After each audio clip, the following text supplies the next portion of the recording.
Hey besties, I'm Victoria, and welcome to the Book Besteas Podcast, where the books are good, the takes are honest, and the tea is always hot.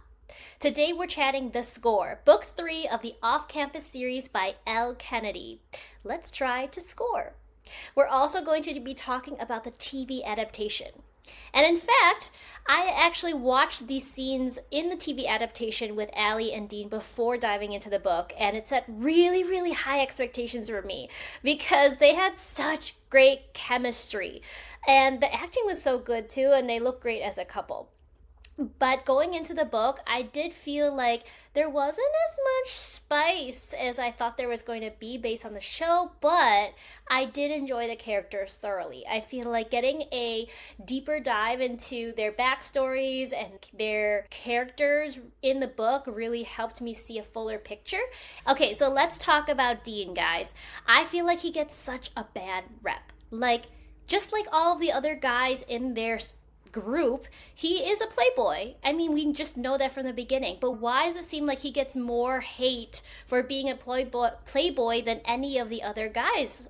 And I think it's because he's just such a jokester. He doesn't usually act as serious as Garrett or Logan, for example, or even Tucker.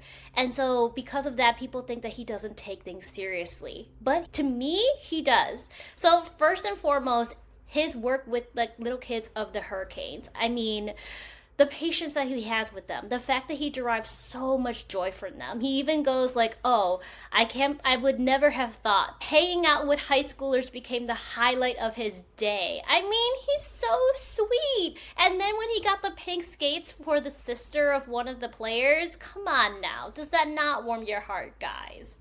And when he was thinking about how, this is the beginning of the end of their friendship because Garrett and Logan have found girlfriends now, they're spending more time with them, graduation's coming upon them, and he really just wants to spend quality time with his friends. I mean, isn't that really thoughtful? And yes, he's rich, he gets basically everything that he wants. I mean, come on, like his dad only making him work a summer as a clerk at the law firm in order to gain back his whole college fund. I wish I only had to work a summer in order to get my college fund, but that's besides the point.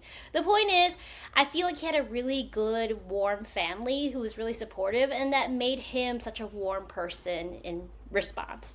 Also, I love when his dad told him growing up that you only have 10 seconds to count down and calm down if you lose a game, and then after that, get over the sulking, move on, and learn from it. And all these, really positive mindsets that were instilled with him plays out, I feel, throughout this book in getting to know the different layers of Dean. And yes, we have the whole arc with him breaking down with Beau dying. But at the same time, I feel like people handle grief differently, and especially people who haven't experienced it since they were young, they don't quite know how to handle loss. It's a very touchy subject, and I don't think that it's fair necessarily to hold him to such a high standard just because he's never experienced grief before. Does it make him a terrible person in the way he acted? I don't think so. Does it hurt being on the receiving end of what he did in terms of being Allie? Absolutely. And I'm glad that Allie stood up to him, made him rethink what he was doing, and make him work for getting back with her. Totally agree with that. But I don't think that it was unforgivable. Okay, let's move on to Allie. So she had a very different experience than Dean growing up, in that she did experience grief at a very early age, her mom passing away. But one of the things that her mom said to her that really resonated with her is that don't give up on love. But because I think she didn't get to fully maybe process her grief, she took that way too much to heart, and then that translated her into her having really long-term relationships with people that perhaps she wasn't a good fit for. I see her arc as something really unique in that she doesn't lack self-esteem like perhaps Grace or even Hannah did. She's always been confident in herself and her abilities, but I guess she just never felt like she could not rely on a partner to bounce ideas off of or to just be with. She just finds it hard to not necessarily be by herself, but finds it hard to let go of someone who has been there for her for a very long time. But aside from that, I mean, she's a great friend. She is there for Hannah. We see it both in the TV show as well as in the book. And I'm glad that we get to see this really healthy female friendship between them. Hannah really helping her see that and like allowing her to explore, but then still kind of like nudging her in the direction of, hey, like you should go for your dreams. But Dean plays a huge part in that. But also she's such a sweet and caring daughter. I think because she lost her mom at such an early age, and then her dad being such a supportive dad, she felt so strongly in this idea that she had to be close with him, regardless of her career and goals and where that would take her. We get to see that at the beginning, she's really stuck on this idea that she has to be with someone, she has to bounce off ideas with a partner. But then after the breakup with Dean and then finally getting back with him, she realizes that, oh, I don't need to ask him for his opinion. I have to make this decision for myself. And I just love that she became so self-aware in the process about her dependence, or independence rather. Let's talk about the Allie Dean relationship.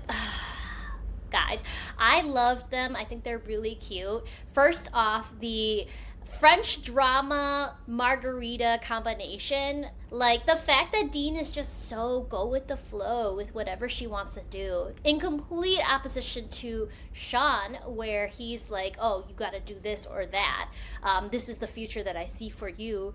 And also Dean being so supportive of her. I feel like he, in his own way, because he loves to just be himself and do whatever he thinks is good, he also then is encouraging her to do the same thing. I love that. I think that whole back and forth they had about whether they are actually a couple or not, and her being like, oh, I can't do this because I just had a breakup with Sean.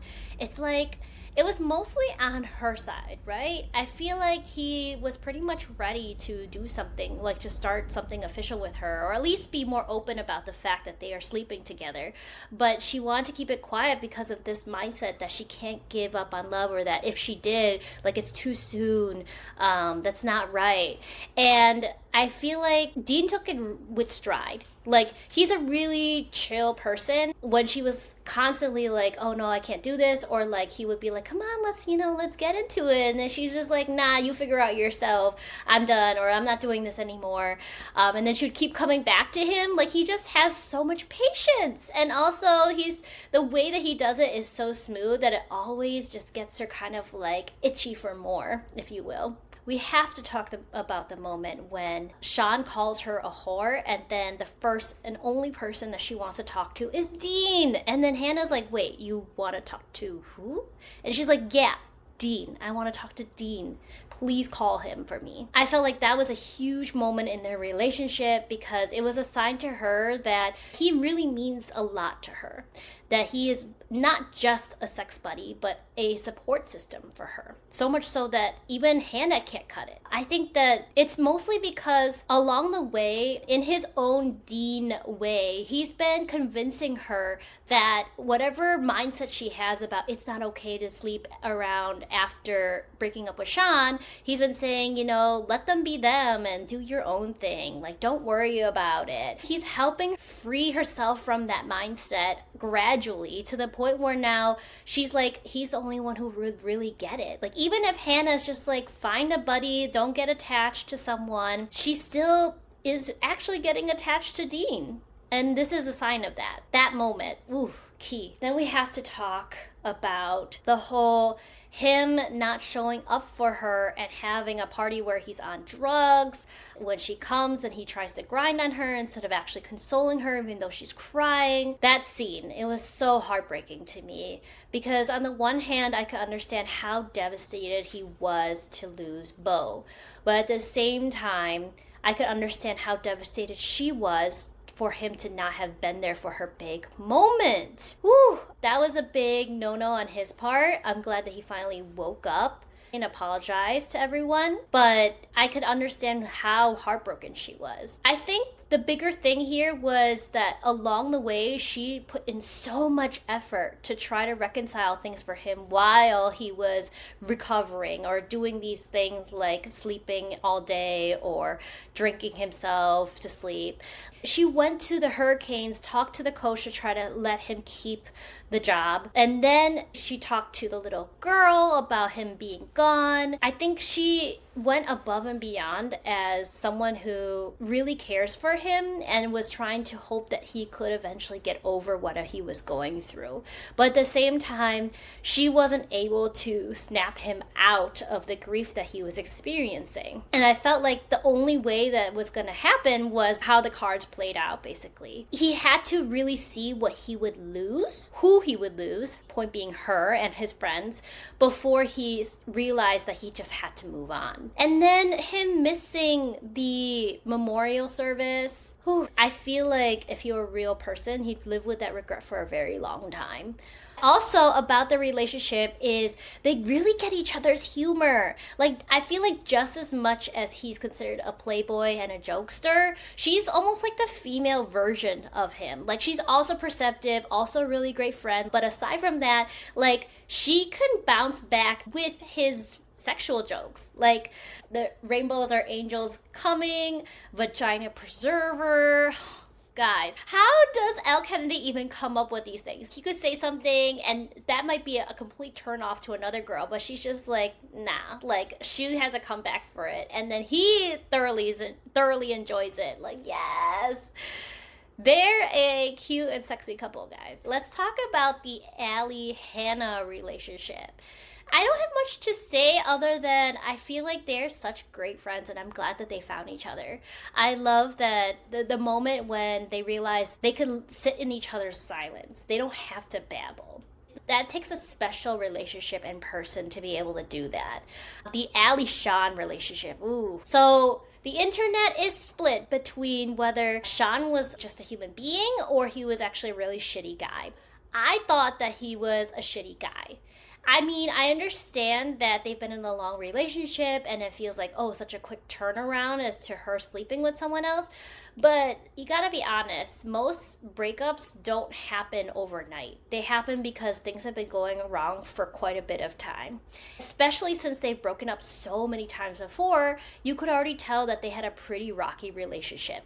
And I think she was ready to break up with him for quite a while. She just couldn't bring herself to do it because, again, of what her mom said to her. Don't give up on love. I think he never took the time to really think from her perspective when he's forcing her or basically belittling anything that she says or wants to do with regard to her career in acting. He just thinks it's like, oh yeah, sure, you could have your little dreams, but at the end of the day, you're still gonna be my wifey in Virginia.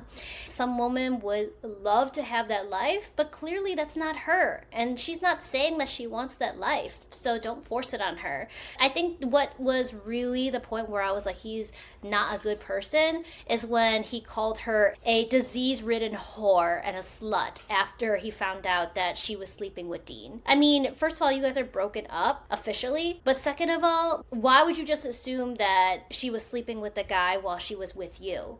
Why would you suddenly turn around and think that she's a horrible person just because she's moved on from you and then call her these terrible things? Shame on you, Sean. So that's my 2 cents. I feel like he deserves the hate that he gets from Book Talk. Yes, he's not a good fit for her, and that's a separate point. I feel like if they had broken up a long time ago, maybe it could have been more amicable, but it happened the way it happened, but it still needed to happen. Let's put it that way. Okay, so Allie and her dad's relationship. I like her dad. Despite him having his qualms about Dean, which, you know, I think still came to fruition, right? Even if I say that it's still forgivable what Dean did, I still think that her dad was on the money in terms of calling out that he has never had any hardship and therefore when it comes to a difficult time, he's not going to be able to support her. Luckily, he, turned the situation around and apologized and she forgave him, but the dad was right. And I also think that the dad was trying really, really hard to be as independent as possible so that he wouldn't be a burden to her. But I love when Dean says, like, I've coordinated with your dad that he could move to the East Coast if you were going to move there, and he'll find an apartment once you say it's a go. Like, after he said that, I was like, marry the man. Okay? That's another reason why I feel like Dean doesn't deserve the hate that he gets. I mean, he's such a sweet man. The Dean and his ex relationship. Not much to say except that sometimes we get caught up in these things where, you know, you're just young and dumb and you don't know how to handle situations. But I would say that the ex probably should have reached out to him and apologized sooner. Why did she have to wait for him to reach out? Especially since I would assume that she knew that her dad was a coach for him. He was just getting so much shit from the dad. Okay, Dean and Beau. So guys, I feel like the show did a much better job of convincing me that Dean and Beau had a really, really strong relationship. I feel like because the book was just so focused on the romance that, yes, we got what Shaken Maxwell calls and then the confiding and talking about the Twilight references, but I don't feel like it was as strong or as deep as seeing, I guess maybe I'm biased because on the TV you get to see Beau as a person, but I felt like the grief did come a little bit left field, but at the same time I was like, I could fill in the gaps in my mind where the book left off in terms of demonstrating their friendship. Okay, Dean and the hockey boys. Dean initially thought that their friendship was basically going to fall apart soon because Logan and Garrett now have girlfriends. And what he experienced seeing his older brother and his college friends is after they graduated, they soon kind of went their own separate ways and not really communicate anymore. I understand that it's a certain level of grief in, you know, being an adult and having those stages of life where you're no longer in a very common space where it makes it so much easier to hang out. And I love that he invests so much into his friendships and relationships. Obviously, we get the legacy, so hopefully that means that they have more reunions after this. And also, we still have Tucker and Sabrina's book, so we get to learn more about that too, their friendship and how it continues after graduation. But aside from that, I feel like I just love all the teasing, especially with the Winston, the pink vibrator. Oh, it's so funny. And him describing himself as like laying out like Cleopatra in the tub with the pink vibrator. Like, I can't. And the scene in the show too, on point. But I also love the moment when he's apologizing to Garrett for holding the house party and wrecking the house, and then Garrett's like, I got you, and then gives him a hug, and then Logan shows up and asks if he could join in for the hug. Like, oh, I hope that we get that in the TV show because I think that was really, really meaningful, and it shows what positive masculinity could look like. And then last, the team. So Dean admitting that he understands what it's like to be an above average player in a below average team, and then him also saying that he enjoys the practices more than the competitions. What that tells me is he loves hockey as a thing, but it seemed like he enjoyed teaching more and like seeing the kids grow more. Okay, now moving on to my favorite moments and quotes. So Allie's drama camp coach teaching her to take negative energy from your partner and channeling that into your own acting. I mean, that's a good life lesson, I think. It's kind of like, you take that energy and then you channel it to make it something for you. Okay, I like that. When he coordinates with her dad to help him move to the West Coast so that she could pursue her acting and still be close to her dad. Aww, that moment, hands down. I was like, all right, Dean, I am on the Dean fan boat, all right? Also, marry the man or propose to the man. Dean meeting Allie's vibrator, Winston. The guy's teasing Dean for using the vibrator or thinking that he's using the vibrator. You in your hand when that music plays because she's like, yeah, you figure it out yourself. Like, I'm not doing this with you. And then, of course, later on they do anyway, but, you know. When he says, please, baby, I've been such a good boy. I waited a whole week for this. Don't I deserve it?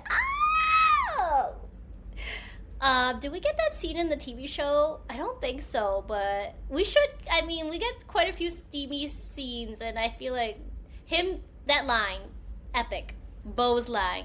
No, I think you've imprinted on this girl's pussy. You exist solely for this pussy, like Jacob and that weird mutant baby. The Twilight reference. Oh, imprinted on this pussy. Like Elle Kennedy, these lines. I can't make this up, but I love it. See, if you take away my dick privileges, I'll be fine for months, years even. But if I take away your pussy privileges, you'll be utterly lost, like a drowning man at sea desperately grabbing for the vagina preserver. Therefore, vagina trumps penis. This is an example of what I was talking about when I was discussing their relationship, that when he brings up sexual stuff, she can counter. And this was a counter. Okay, guys? Vagina preserver? Come on now. Not only did I seduce him, but I tied him up and rode him like he was my own personal amusement park. Six Flags. Guys. Salsa classes for her. I'm doing what I want. I'm making you happy. Oh, another time when I was like, yes, Dean, so sweet. He listens, okay? This is another example of why Dean does not deserve the hate that he gets. She just mentioned it casually that she was interested in salsa classes, and at the time he jokingly brushed it off, being like, oh yeah, that's such a girly thing to say. But then he wanted to make her happy, so he's like, let's go to the salsa classes. Like, way later on, he remembered. Okay? And last, what's shaking Maxwell and Alley Cat? He just loves coming up with nicknames for people, and it's so endearing. Okay, so now let's talk about the show. The show is really, really spicy. I mean, like tops off, almost full nudity, and I thoroughly enjoyed the smut. I think that it's hard to, almost feels unfair to compare because Garrett and Hannah are the opening couple of the whole series, but the Allie Dean chemistry on the show is just top notch. I mean, the casting was perfect. I feel like they gave Allie so much freedom to be both a best friend but also a main character. Like, a lot of people have been saying she has that main character energy, and it lends to her being so likable. And she doesn't steal the show for me, though, like, because I know at least for these first few episodes, it's mostly a Hannah Garrett show, and then we do get a little bit of the Allie Dean, but we still get to see so much potential of her being the main character for the next season. Yes, I love the show. It's hard to, though, compare, let's say, category-wise. I love the show for its smuttiness and its chemistry. But I love the book more for the layers of character that we get to see. I feel like the show Dean is more superficial, I think, than book Dean. Show Allie is more fun and sexy and exciting than book Allie, but book Allie is more introspective and insightful. Okay, guys, that moment when Hannah confides in Allie in the show and admits that, the friend that she was referring to was actually her who got raped. And then Allie was like, I know. I was just waiting for you for when you're ready. That is such a healthy female friendship. She didn't make it about her to be like, oh, I can't wait, like, tell me, or just, like, be like, no, is that you? Like, she let Hannah be ready to come to her. I love that. I love that moment. It made me cry.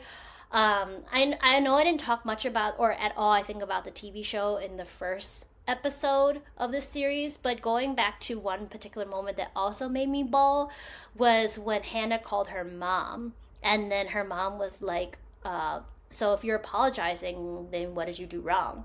And that just flips the whole narrative and perspective that, like, wait, yeah, I didn't do anything wrong, so why am I apologizing? Why do I feel like I'm guilty? Like, so refreshing.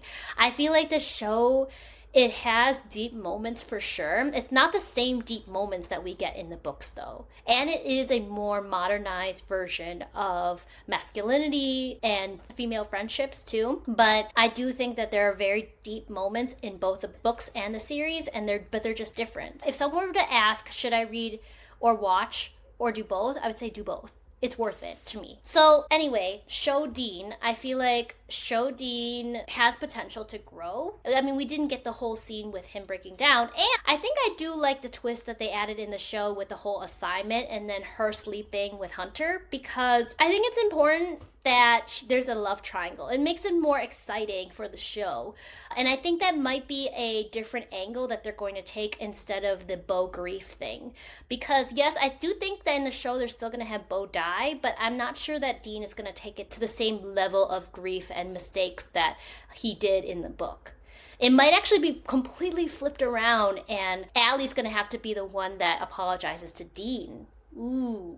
But there's no really apology. I mean, they're not official yet. It's more like how's she going to make it up, I guess, to Dean. We'll see. I don't know. What do you guys think is going to happen in season 2? I'm excited. All right, guys, let's recap. I think that Dean deserves a lot more credit than he's getting. I feel like the show is a lot more smutty than the books, but the book has a lot of deep moments too that are really worth reading. And I look forward to going into this next book with Tucker and Sabrina. And yes, Sabrina is another character that gets so much hate, and I don't understand it because I finished the book already by the time of recording this episode, and I do love Sabrina. I think she's a great person, and I can't wait to share more about why I love her in the next episode. All right, see you next time, besties.